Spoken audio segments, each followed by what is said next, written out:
The day I stopped being their child. My name is Emma, and for most of my childhood, I believed every family loved all of their children equally. It took me 18 years to realize that wasn't always true. If you had visited our house when I was growing up, you probably wouldn't have noticed anything unusual. We lived in a quiet neighborhood outside Columbus, Ohio. My dad worked as an electrician. My mom was a receptionist at a dental clinic, and my older brother, Ryan, was the golden child. Ryan was only 3 years older than me, but in my parents' eyes, he could do no wrong. When he failed a math class, my parents blamed the teacher. When he crashed Dad's pickup truck at 17, they said the roads were slippery. When he dropped out of community college after one semester, they insisted college just wasn't for everyone. But if I brought home a 97 instead of a perfect score, my parents would ask, what happened to the other 3 points? I didn't hate Ryan. In fact, I spent years making excuses for him. I told myself he was just trying to figure out his life. Everything changed during my senior year of high school. I had worked harder than I ever thought possible. Between classes, debate club, and a part-time job at a grocery store, I barely slept. Every extra dollar I earned went toward application fees and textbooks. Then, one afternoon in March, a thick envelope arrived from my dream university. I stared at it for almost 5 minutes before opening it.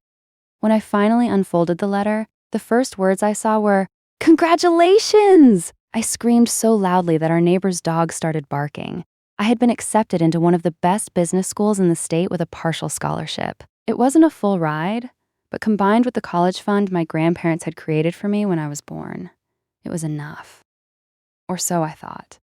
That evening, I placed the acceptance letter on the kitchen table. Dad read it silently.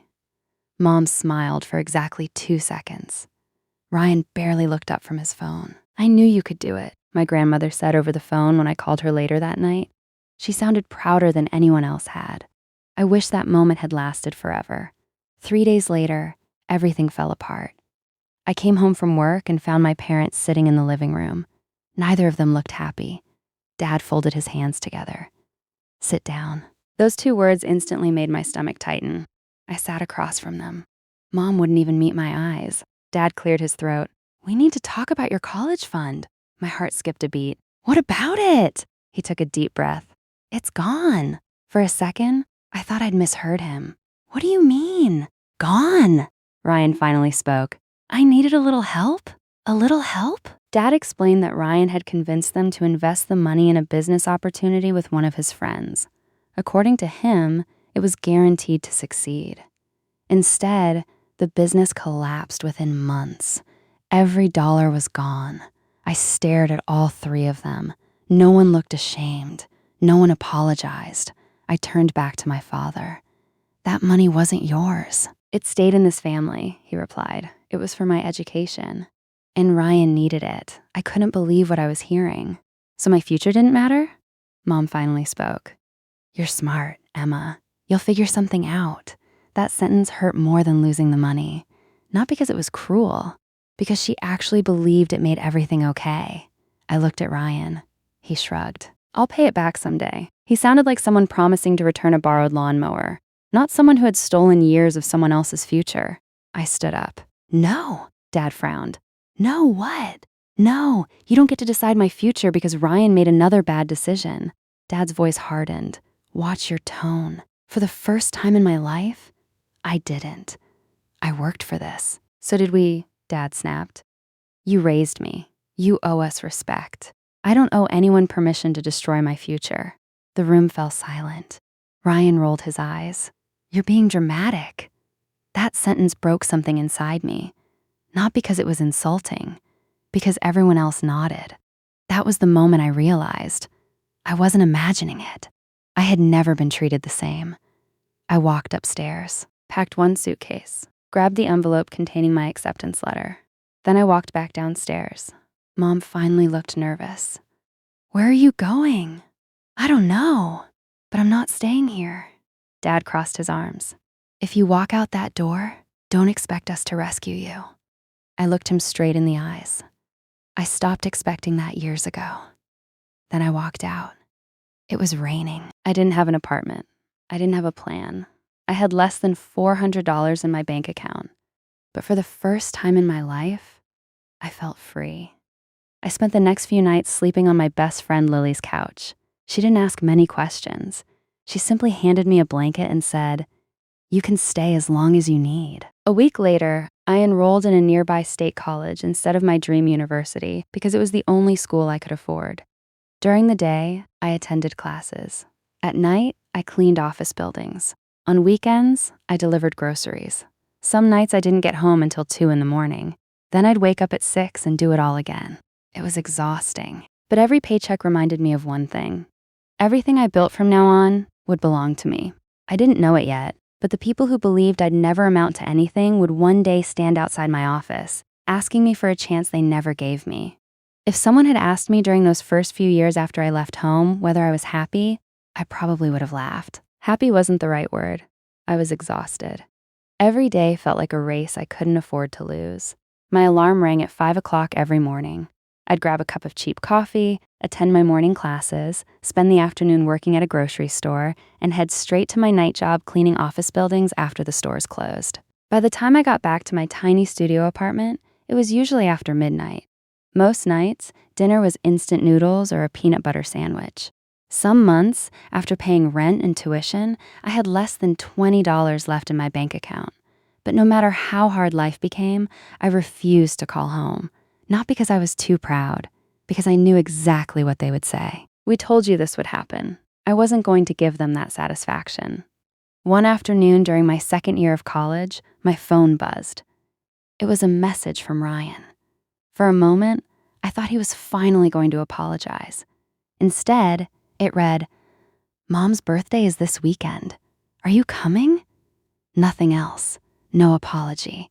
No acknowledgement of what they'd done. I stared at the screen for a full minute before typing 2 words. "I'm working."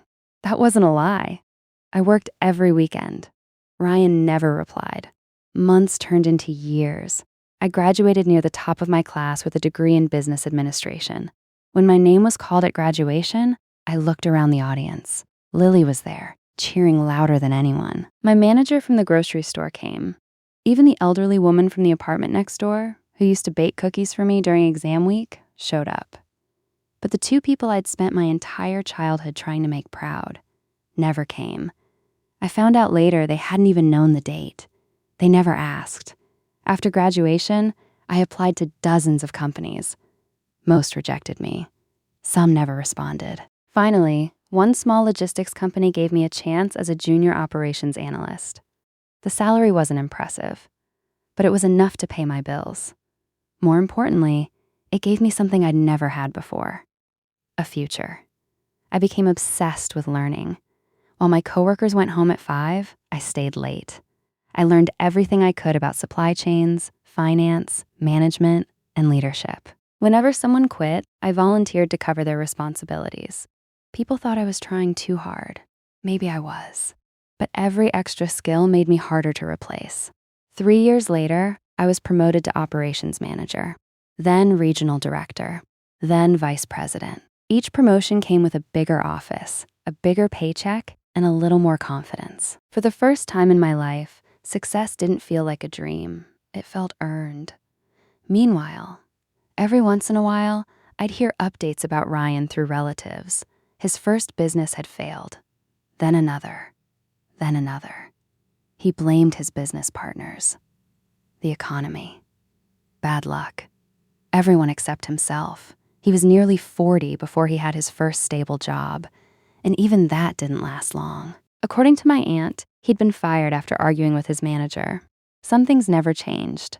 One evening, Lily and I were having dinner when she asked the question I'd avoided for years. "Do you ever think about your parents?" I sighed. "Sometimes. Do you miss them?" I took a long sip of water before answering. "I miss the parents I wished I had." She nodded. That was enough. She understood. A year later, something happened that changed everything. The company I worked for was being acquired by a much larger corporation. Most executives were nervous. Layoffs were expected. Instead, the new CEO called me into his office. "I've reviewed your work," he said. "You built systems that saved this company millions." I wasn't sure where the conversation was going. Then he smiled. I'd like you to lead our new operations division. The promotion doubled my salary overnight. It also made me one of the youngest executives in the company. That evening, I sat alone in my apartment, staring at the city lights through my window.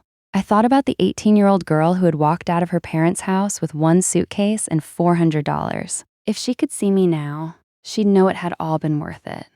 A few months later, I bought my first home. Nothing extravagant, just a quiet 2-story house with a small backyard and a front porch where I could drink coffee on Sunday mornings. When I held the keys in my hand, I cried. Not because of the house, because nobody could ever take it away from me. Everything I owned, I had earned. Then, almost 10 years after I walked out of my parents' house, my assistant knocked on my office door. There are 3 people in reception asking to see you. I don't have any appointments. They said it's personal. I frowned. Who are they? She hesitated. Then she quietly replied, they said they're your parents and your brother. For a moment, the room felt completely silent. 10 years. Not a single birthday card. Not one phone call. Not one apology. And now, they were here. I looked through the glass wall of my office toward the reception area. 3 familiar faces sat nervously on the waiting room chairs. My father looked much older than I remembered. My mother's hair had turned almost completely gray. Ryan stared at the floor, avoiding everyone's eyes. They didn't know I could already see them. I slowly stood up. After 10 long years, the family who had thrown away my future had finally come looking for me. I stood behind the glass wall of my office for almost a minute, watching them without saying a word. 10 years. Not one birthday message, not one Christmas card, not one apology. And now they were sitting in the lobby of the company where I was an executive. Life had a strange sense of humor. My assistant looked at me carefully. Would you like me to tell them you're unavailable? I almost said yes. Instead, I took a slow breath. No, they've already come this far. I'll see them. As I walked through the hallway, dozens of employees greeted me. Good morning, Miss Carter. Morning, Emma. Congratulations on yesterday's presentation. My parents watched every interaction. I could see the confusion on their faces. This wasn't the struggling daughter who had left home with one suitcase. When I reached the reception area, I stopped a few feet away. For a moment, no one spoke.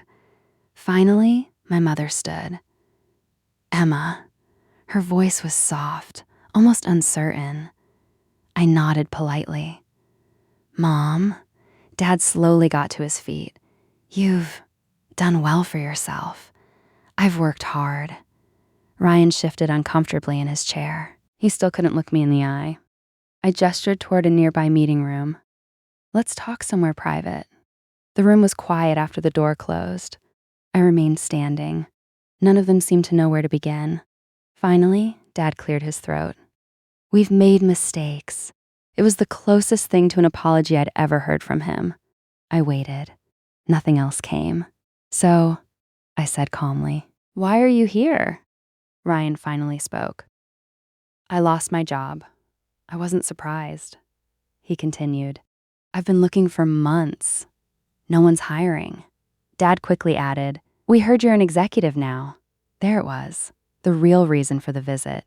Mom leaned forward. We were hoping, maybe you could help Ryan. I looked at each of them. Not one had asked how I'd been. Not one had asked if I was happy. Not one had apologized for taking my college fund. Their first request was another favor. I folded my hands. What exactly are you asking? Dad answered without hesitation. A management position. I actually thought I'd misheard him. A management position? Ryan nodded. I've got experience. I almost laughed. Experience? His last 3 businesses had failed. He'd been fired from his previous job, and now they expected me to hand him a leadership role? I looked directly at Ryan. When was the last time you managed a successful team? Silence. Can you read financial reports? Silence. Do you know our software? Silence. Have you worked in logistics? Silence. The room became painfully quiet. Finally, Ryan muttered, I can learn. I nodded. So could every other applicant. Dad's expression hardened. Emma, he's your brother. I met his eyes. And I'm your daughter. He looked away. That was the first time I saw guilt on his face. Real guilt. Not because he'd hurt me, because he realized his old arguments no longer worked. Mom suddenly reached into her purse. She pulled out a faded photograph. It was a picture of our family from when I was 10 years old. We're still family. I stared at the photo.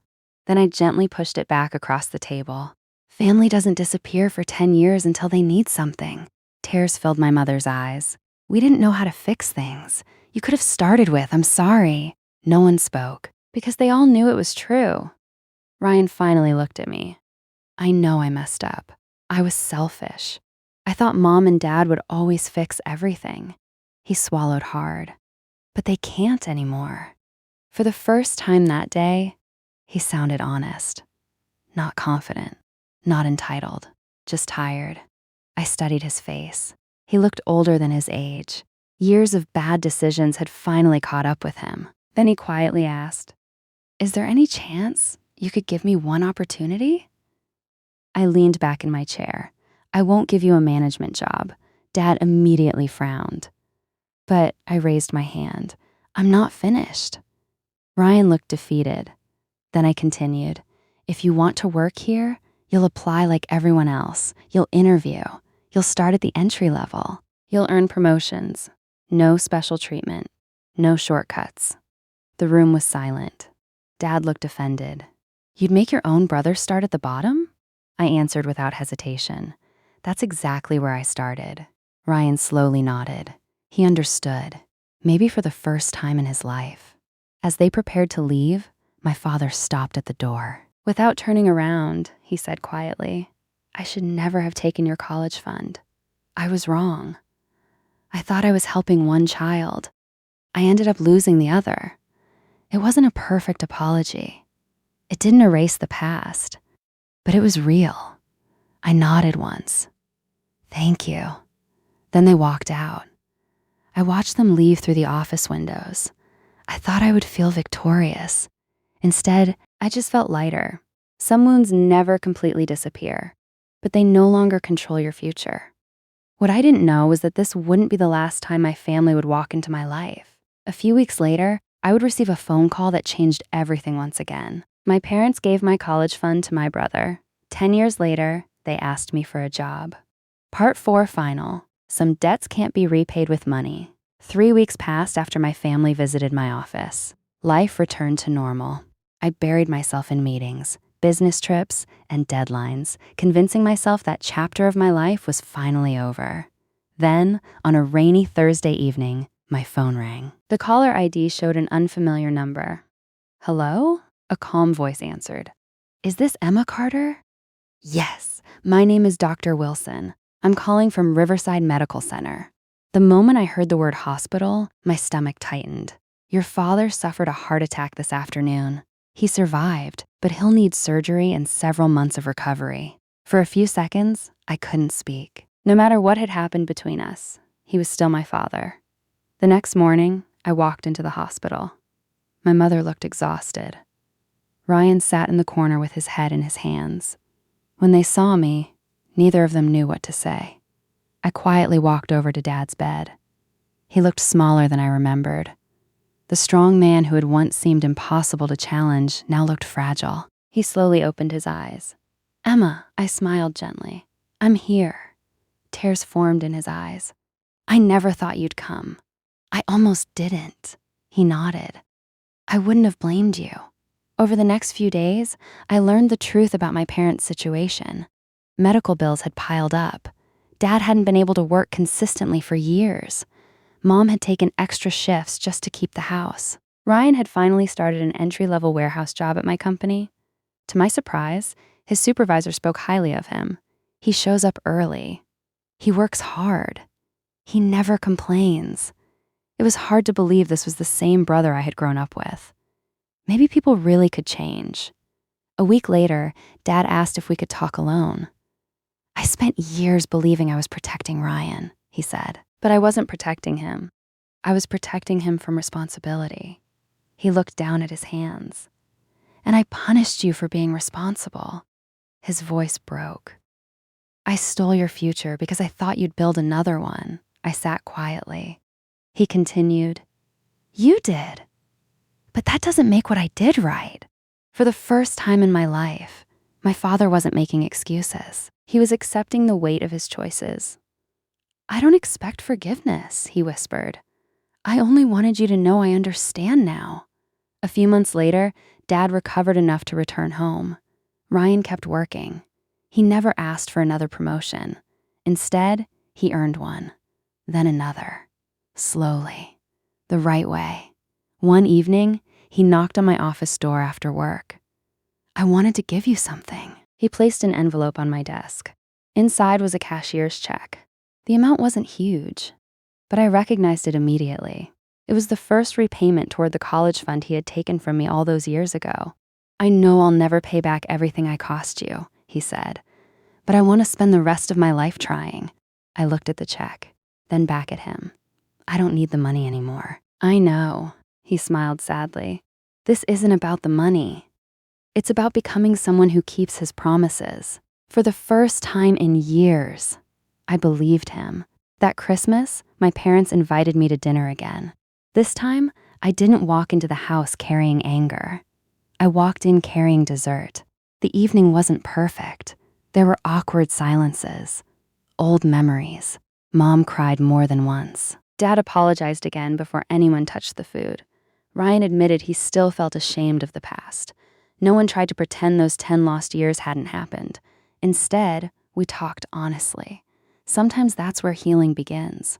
As I drove home that night, I thought about the 18-year-old girl standing in the rain with one suitcase and nowhere to go. Back then, she believed her family had stolen her future. She was wrong. They stole her opportunity, but they never stole her determination. And in the end, determination built a life no one could take away. People often think revenge is watching those who hurt you suffer. I learned something different. The greatest victory is building a life so full of peace, purpose, and success that the people who once doubted you become chapters in your story, not the authors of it. The end.